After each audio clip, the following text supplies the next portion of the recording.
Sa gitna ng madilim at magulang bodega, bumabaha ang tensyon at bigati. Hindi mapigilan ni Tanggol ang pagbugso ng damdamin, bawat sigaw ay tila nagpapayanig sa paligid, habang ang kanyang galit ay sumisiklab para sa mga kasamahang nawala sa laban. Ang mga winasak na kagamitan ay saksi sa lalim ng kanyang hinakpis. Bawat hampas sa mesa at paghagulo at punong input at panghihinayang, habang ang mga luha niyang humahalo sa pawis at dumi ay nagpapakita ng isang lalaking wasak ang puso. Naroon si Teng sa gitna ng kaguluhan sugatan, punong ng dugo ang muka at nanjinginit sa takot at sakit. Buwang lupit siyang sinunggaban ni Tanggol sa kuwelyo habang bumabulyaw ito ni Tanong, "Bakit alam ni Rigor?" Ang mga mata ni Tanggol ay nanlilisik sa galit habang pilit na pinipiga ang katotohanan. Tahimik ngunit mapanganib naman ang presensya ni Lucio na parang buwitre na nagmamasid.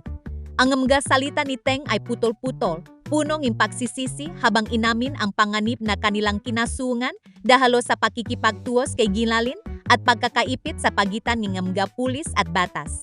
Ang pighati ay nauwi sa rurok ng karahasan. Hindi na nagawang pigilin ni Tanggol ang kanyang gatilyo at isang putok ng baril ang ulaningawaw sa bodega na natapos sa paghihirap ni Teng. Sa bawat pagtulong ng dugo at huling hininga, malinaw na sa mundo ni Tanggol, ang bawat pagkakamali ay may katumbas na buhay. Ang katahimikang bumalot pagkatapos ay hindi nagbigay ng kapayapan, lalo pang nagpatindi ito sa kadilimang bumabalot sa kanyang kapalaran. Sa gitna ng madilim at magulang bodega, bumabaha ang tensyon at bigati. Hindi mapigilan ni Tanggol ang pagbugso ng damdamin, bawat sigaw ay tila nagpapayanig sa paligid, habang ang kanyang galit ay sumisiklab para sa mga kasamahang nawala sa laban. Ang mga winasak na kagamitan ay saksi sa lalim ng kanyang hinakpis.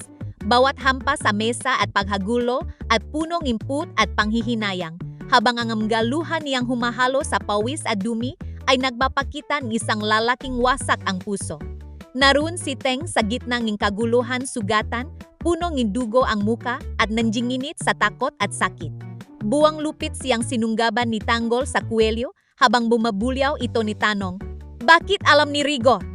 Ang mga mata ni Tanggol ay nanlilisik sa galit habang pilit na pinipiga ang katotohanan. Tahimik ngunit mapanganib naman ang presensya ni Lucio na parang buwitre na nagmamasid. Ang mga salita ni Teng ay putol-putol, punong ng pagsisisi habang inamin ang